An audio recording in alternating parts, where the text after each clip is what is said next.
अगर आप world wide practices देखें तो दुनिया के जितने भी टॉप के कंट्रीज़ हैं जिनके एजुकेशन सिस्टम्स को डिक्लेयर किया जा चुका है कि ये दुनिया के बेस्ट एजुकेशन सिस्टम है, वहाँ पे एक बच्चे का 16 साल से पहले कोई स्टैंडर्डाइज्ड एग्ज़ाम लिया ही नहीं जाता। वहाँ पे सेल्फ असेसमेंट्स होती हैं, वहाँ पे प्रोजेक्ट बेस्ड लर्निंग होती है, वहाँ पे एक बच्चे का पोर्टफोलियो होता है। उस पोर्टफोलियो में बच्चे की जो परफॉर्मेंसेस हैं वो कहीं ना कहीं सेल्फ असेसमेंट्स के ज़रिए मॉनिटर की जा रही होती हैं, उनको लिखा जा रहा होता है। ठीक है। दूसरी चीज़ ये है कि 3 से 4 चीज़ें हैं जो मुझे सख्त खौफ देती हैं इस एग्ज़ामिनेशन सिस्टम की। उसमें जो पहली चीज़ है ना वो ये है कि जब भी आप इस एग्ज़ामिनेशन सिस्टम के तहत टीचर्स को देखेंगे तो टीचर्स का फोकस कोर्स को करिकुलम को डिस्कवर करने पे नहीं होगा, उसको एक्सप्लोर करने पे नहीं होगा, उस कोर्स को कवर करने पे होगा। किताबी कीड़ा बनाएंगे बस। और वो कवर भी इस अंदाज में करेंगे और वो एक जुमला बोलेंगे कि भाई ये आप क्वेश्चन कर लें, ये क्वेश्चन इम्तहान में आता है, ये बोर्ड के एग्जाम्स में आता है। अब मुझे ये बताएं कि जब आपको पता है कि आपने कोर्स को डिस्कवर नहीं करना, आपने उसको एक्सप्लोर नहीं करना और आपने सिर्फ इस क्वेश्चन को इसलिए प्रिपेयर करना है कि इसने एग्ज़ाम में आना है, तो आप एग्ज़ाम्स ओरिएंटेड प्रेपरेशन कर रहे हैं। आप जो एजुकेशन के ग्रेटर गोल्स हैं ना, आप उनको सामने रख के प्रेपरेशंस नहीं कर रहे। मैं अक्सर जब ये क्रिएटिविटी की, क्रिटिकल थिंकिंग की बात करता हूँ ना, तो मुझे बड़ी ना ये चीज़ मज़ाक का हिस्सा लगती है अपनी एजुकेशन सिस्टम में कि भाई आपने जब 40 मिनट्स के पीरियड में टीचर को टाइम ही नहीं देना कि वो कोर्स को एक्सप्लोर कर सके, वो स्टूडेंट्स के साथ एक इंटरैक्टिव टॉक कर सके, एक रिफ्लेक्टिव कॉन्वर्सेशन कर सके, और आपने स्टूडेंट्स को कहना है कि जो किताब पे लिखा है आपने वही लिखना है, और ये क्वेश्चन चूँकि एग्ज़ाम में आएगा आपने इसको प्रिपेयर करना है, तो आपके स्टूडेंट्स की सारी प्रेपरेशन जो है वो एग्ज़ाम्स के ओरिएंटेड होती है कि यस वो चीज़ों को क्रैम करेंगे एंड दैट्स इट। बिल्कुल ठीक है। तो पहला पॉइंट तो ये है। दूसरा पॉइंट ये है कि इस एग्ज़ामिनेशन सिस्टम में सोसाइटी में इतनी डिस्पैरिटी क्रिएट की है, इतना सोसाइटी को मज़ीद डिवाइड किया है कि आप सोच नहीं सकते। जैसे हमारी सोसाइटी में पहले ही एथनिक बेसिस पे और ये कल्चरली लैंग्वेज बेसिस पे और दीगर कई इश्यूज़ पे बहुत ज़्यादा जो है ना वो एक डिवाइड है, राइट। डिफरेंट क्लासेस हैं, इकोनॉमिक क्लासेस भी हैं। इसी तरह इस एग्ज़ामिनेशन सिस्टम की वजह से भी ना हमारी सोसाइटी में डिफरेंट क्लासेस जो है ना वो बन चुकी हैं। ठीक है। वो क्लासेस किस तरह बनती हैं? वो क्लासेस बनती हैं मार्क्स की बुनियाद पे। जो A+ ग्रेड लेने वाला बच्चा है वो हमारी सोसाइटी का सबसे लाडला बच्चा है। बिल्कुल ऐसे वो कुछ भी करे, उसकी अखलाकियात, उसकी लाइफ स्किल्स पे इन्वॉल्वमेंट, वो कितना रिस्पॉन्सिबल है, वो कितना मेंटली हेल्दी है, ये चीज़ें मैटर नहीं करती हैं। अगर उसने A+ ग्रेड लिया है तो वो दुनिया का सबसे अच्छा नेक बच्चा है। बिल्कुल ठीक है। दूसरी चीज़ ये है कि जिस बच्चे के नंबर नहीं ना आए वो बच्चा अपना मुंह छुपाता फिरता है। सही है। वो किसी शादी के फंक्शन में नहीं जा सकता, वो सोशलाइज नहीं कर सकता। वो जिस जगह पे भी जाएगा ना, सबसे पहले उससे ये पूछा जाएगा कि आपके मार्क्स कितने आए हैं। और वो बच्चा ये बात सुन सुन के इतना फेड अप हो चुका होता है और उस बच्चे को इतना ज़िल्लत का सामना होता है। मतलब आप देखें ना कि उस बच्चे को सोसाइटी में एक नाकामी के तौर पे पेश किया जाता है कि मतलब ये तो नाकाम है, इसकी ज़िंदगी तो बिल्कुल बर्बाद हो चुकी है, ये तो एक ऐसी बंद गली में जा चुका है कि जहाँ पे तो बस मतलब ज़िंदगी ख़त्म है इसके लिए। तो मुझे ये बताएं कि पूरी ईमानदारी से बताएं कि हमारे तालीमी इदारों में कितने फ़ीसद बच्चे ऐसे हैं कि जो A+ ग्रेड लेने वाले हैं? 2%, 3%? ऐसे मैं तमाम स्कूल्स को चैलेंजेस करता हूँ। ये जो स्कूल्स है ना, मैं अब बड़ी कैटेगोरिकली और स्ट्रेट बात कर रहा हूँ कि ये जितने स्कूल्स हैं बड़े बड़े बिलबोर्ड्स के ऊपर अपने स्टूडेंट्स के रिजल्ट्स को अवेजा करते हैं कि जी इतने बच्चों ने A+ ग्रेड ले लिया, इतने बच्चों ने बोर्ड में टॉप कर लिया। ये अपने उन बच्चों का रिज़ल्ट क्यों नहीं शो करते कि जो बच्चे एग्ज़ाम्स में फ़ेल होते हैं? ये उन बच्चों का रिज़ल्ट क्यों नहीं शो करते कि जो 2-2, 3-3 सब्जेक्ट्स में फ़ेल हो जाते हैं? अच्छा। ओ भाई, आपके स्कूल में अगर 1000 बच्चा पढ़ रहा है और 1000 बच्चों में से, स्टूडेंट्स में से अगर 50-100 बच्चों ने A+ ग्रेड ले लिया है, तो बाकी जो 900 स्टूडेंट्स हैं उनकी परफॉर्मेंस आप क्यों नहीं दिखा रहे?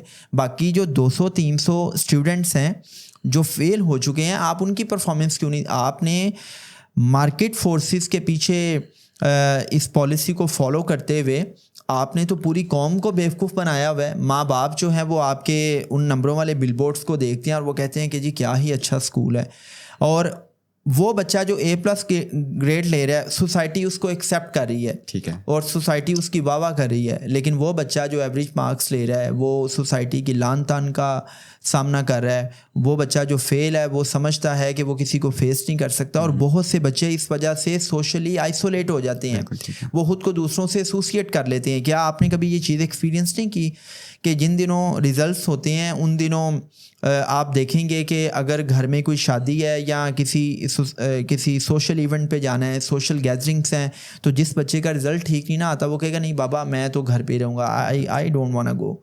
ऐसा होता है कि नहीं होता? इवन अगर घर में गेस्ट आ जाए तो वो बच्चा तितर बितर हो जाएगा, या वो क्या एक्सक्यूज़ करेगा कि बाबा मुझे तो नींद आई है मैं सोने लगा हूँ, क्योंकि उसको पता है कि कोई मामू को चचा कोई ताया को बड़ी फूफो आके पूछे कि हाँ भाई फरहान कितने नंबर आए हैं, मेरे अमजद के तो A+ ग्रेड आए हैं।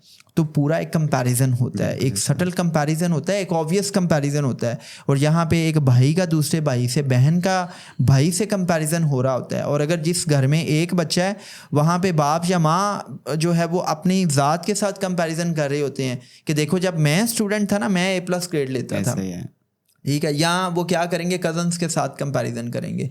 तो इस चीज़ ने बच्चों के अंदर इतना स्ट्रेस पैदा किया है कि आप सोच नहीं सकते।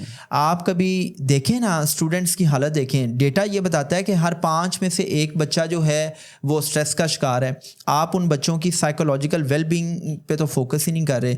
और मैं ये कहता हूँ कि वो पेरेंट्स के जो कहते हैं कि हमने अपने बच्चों को मेडिकल कॉलेजेस, इंजीनियरिंग यूनिवर्सिटीज़ में भेजना है या टॉप की यूनिवर्सिटीज़ में भेजना है, वो माँ बाप खुद में स्ट्रेस में हैं और वो अपने बच्चों को इतना स्ट्रेस देते हैं कि आप उन बच्चों की ज़रा शक्लें देखें, आपको ज़िंदगी की कोई रौनक ही नहीं नज़र आएगी। वो बच्चे इतने कुमलाए हुए, आप उनसे 3-4 क्वेश्चंस पूछ लें। इस बात को मैं पहले भी अपने पॉडकास्ट में शेयर कर चुका हूँ कि आप उनसे पूछें कि उनकी नींद कैसी है, वो कितने खुश रहते हैं और उनकी फूड चॉइसेस कैसी हैं, और वो घर के कामों में कितने इन्वॉल्व होते हैं, वो सोशलाइज कितना करते हैं, वो लाइफ स्किल्स में कितने अच्छे हैं।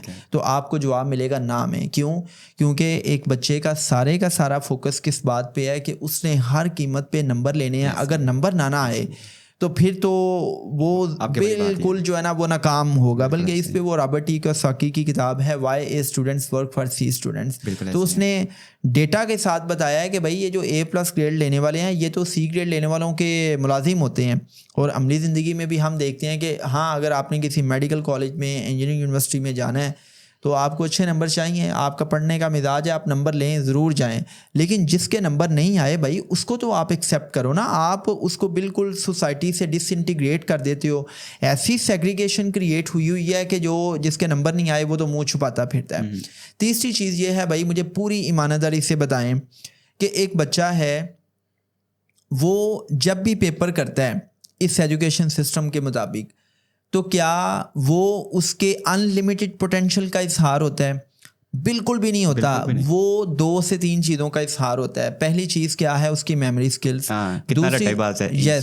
दूसरी चीज़ ये है कि उस बच्चे की जो प्रेजेंटेशन स्किल्स हैं वो कैसी हैं, वो कितनी खूबसूरती से पेपर लिख सकता है। और राइटिंग पावर, आपकी राइटिंग पावर अच्छी है, आपकी प्रेजेंटेशन स्किल्स अच्छी हैं, आप चीज़ों को क्रैम कर लेते हैं, आपकी मेमोरी स्किल्स अच्छी है, आप नंबर ले लेंगे।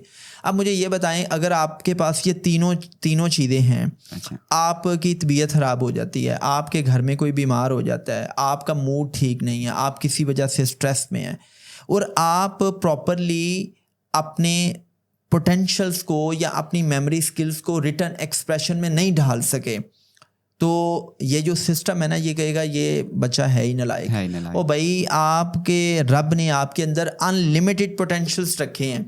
एक बच्चा जिसके अंदर काइनेस्थेटिक इंटेलिजेंस है, और भाई वो नहीं मैथमेटिक्स में अच्छा परफॉर्म कर पा रहा, तो क्या अगर मैथ में वो रिजल्ट्स नहीं दे रहा तो हम क्या कहेंगे कि वो बच्चा नाकाम है? दुनिया में जितने भी एथलीट्स हैं, जितने भी स्पोर्ट्स हैं, they are not good in mathematics, exceptions are there, but overall तो ऐसे ही है।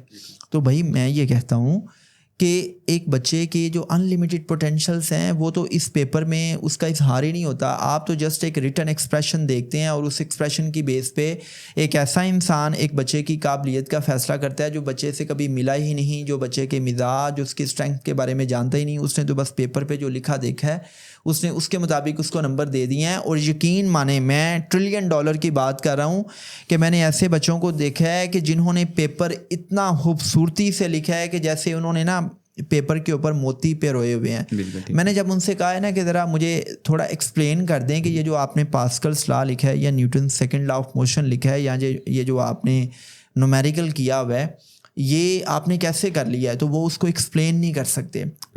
मतलब अंडरस्टैंडिंग ज़ीरो है, लेकिन उन्होंने रिटन एक्सप्रेशन में उसको बिल्कुल ठीक लिख दिया है। और वाइस वर्सा ऐसा भी हो सकता है कि आप की अंडरस्टैंडिंग बहुत अच्छी है लेकिन आपके अंदर राइटिंग पावर नहीं है। आप उसको जब लिखते हैं तो आपके जो रिटन एक्सप्रेशंस हैं वो अच्छे नहीं हैं। तो ये देखें ना, ये अब एक इटसेल्फ एक बहुत बड़ा प्रॉब्लम है। बिल्कुल ऐसा ही है। तो देखो, ये कुछ मैंने चीज़ें आपके साथ शेयर की हैं। फिर इसमें एक और भी चीज़ आ जाती है कि आपको आपकी सलाहियतों को चूँकि जज किया जा रहा होता है तो आपके अंदर एक जजमेंटल ऑब्सेशन पैदा होती है। आप हर वक्त दूसरों को नंबरों की बुनियाद पे जज कर रहे होते हैं। मुझे पूरी ईमानदारी से बताएं कि हम जब भी किसी स्टूडेंट से मिलते हैं, तो जब भी कोई अजनबी, जब भी कोई इंसान किसी भी स्टूडेंट से मिलता है तो 2-3 सवालात क्या होते हैं, बताएं मुझे। अस्सलाम वालेकुम, कैसे हैं आप, किस स्कूल में पढ़ते हैं, किस क्लास में पढ़ते हैं, और अगर उन दिनों रिजल्ट्स आए हुए हैं तो कितने नंबर आए हैं, आ चुके तो कितने आ गए। ठीक है जी। अब वो बच्चे कई ना बड़े बेचारे शेम फील कर रहे होते हैं कम नंबर आने की वजह से, तो वो नंबर नहीं बताते। वो कहते हैं सर B ग्रेड आया, ठीक है। आप उनसे कहते हैं कि भाई नंबर बताएं ना, तो सर अच्छे नंबर आए हैं। तो उनको पता होता है कि यार जब मैं इनको नंबर बताऊंगा ना तो ये साथ ही मेरे साथ टैग लगा देंगे कि ये नालायक है, ये लायक है, ये नकम्मा है, ये हड हराम है, ये सुस्त है, ये काहिल है और ये बिल्कुल वेला इंसान है।